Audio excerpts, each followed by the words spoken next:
പണി ചോദിച്ചു വാങ്ങിക്കാന്ന് പറയില്ലേ, അതാണ് കേട്ടോ ഗബ്രിക്ക് ഇപ്രാവശ്യം ഉണ്ടായിരിക്കുന്നത്.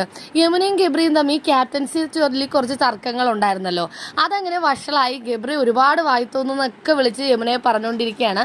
പ്രായത്തിന് മൂത്ത ആളെന്നുള്ള രീതിയിലുള്ള ബഹുമാനമൊക്കെ ഞാൻ തന്നിട്ടുണ്ട്, പക്ഷെ തിരിച്ച് എന്നോട് അതുപോലെയൊന്നും കാണിച്ചിട്ടുമില്ല, തിരിച്ച് ആ റെസ്പെക്ട് ഇങ്ങോട്ടും കിട്ടിയിട്ടില്ല, അതുകൊണ്ട് ഇനി ബഹുമാനം കാണിക്കേണ്ട കാര്യമൊന്നുമില്ല എന്നൊക്കെ പറഞ്ഞ് ഇങ്ങനെ പറഞ്ഞുകൊണ്ടിരിക്കുകയാണ്. യമുനയാണെങ്കിൽ കിച്ചണിൽ നിന്ന് ഓരോ കാര്യങ്ങൾക്ക് ഫുഡ് ഉണ്ടാക്കിയാലേ കഴിക്കാൻ പറ്റുള്ളൂ. അപ്പം ഈ ഗബ്രി പറയുന്നത് ഒന്നും തന്നെ മൈൻഡ് ചെയ്യാതെ ഫുഡ് ഉണ്ടാക്കാനുള്ള പുറപ്പാടിലാണ് യമുന. അവസാനം ഗബ്രി പറയുന്നതിനിടയ്ക്ക് ഗബ്രി വന്ന് തേങ്ങ ചിരണ്ടാനാണ് യമുന പറയുന്നത്. ശരിക്കും എന്താ പറയുക, ഗബ്രിക്കിട്ട് നല്ലൊരു 8ന്റെ പണിയായിപ്പോയത്. വലിയ കാര്യത്തിൽ യമുനയെ പല വലിയ വലിയ കാര്യങ്ങളും ഒക്കെ പറഞ്ഞ് ഇങ്ങനെ വഴക്കിട്ടുകൊണ്ടിരിക്കുമ്പോഴാണ് ഗബ്രി വന്ന് തേങ്ങ ചിരണ്ടെന്ന് പറയുന്നത്. ഒരേ ടീം ആയതുകൊണ്ട് തന്നെ ഗബ്രിക്ക് മറുത്തൊന്നും പറയാനും പറ്റുന്നില്ല.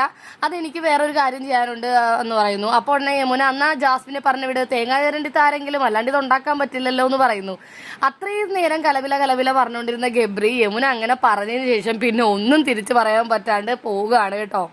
മര്യാദക്ക് യമുന ചെയ്തേനെ, പക്ഷെ ഇതെന്തോ ചോദിച്ച് മേടിച്ച പോലെ ആയിപ്പോയി. ഒന്നും മിണ്ടാതെ ഗബ്രിയും പോയി.